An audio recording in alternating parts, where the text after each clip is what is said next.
How to screencast your Realme 9 Pro phone with a Samsung Smart TV.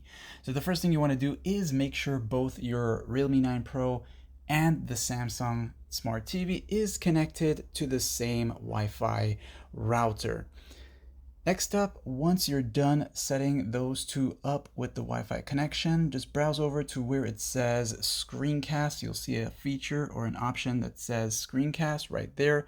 Just go ahead and long press it, and then you'll be taken to the main settings. Turn it on, and it's going to start searching for any nearby wireless display devices such as your smart TV. Now, if this doesn't work the first time, you'll just have to repeat the screencast share more than once, turn it on and off until the smart TV shows up. And once it shows up, go ahead and tap on it once.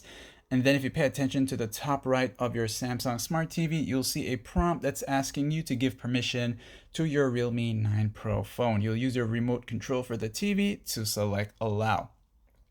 And once you're done, you should have your Realme 9 Pro being cast on your smart TV at the time. Now, if you do attempt to do the rotate into landscape mode and that doesn't work, just go ahead and use the quick panel access and make sure it enters into the auto rotate. There's a feature that's known as auto rotate, one of the quick axis here. Just tap on that, make sure that's turned on so that when you're in an app that allows for landscape mode, you can enter into landscape mode, and then you should be able to browse through in landscape mode while screencasting as landscape mode on your smart TV. And that's that for this tutorial. Do hit that like, share, sub. And of course, if it doesn't work the first time, be sure to reconnect your Wi-Fi again with the smart TV and phone and try it again. Like, share, sub. Thanks for watching.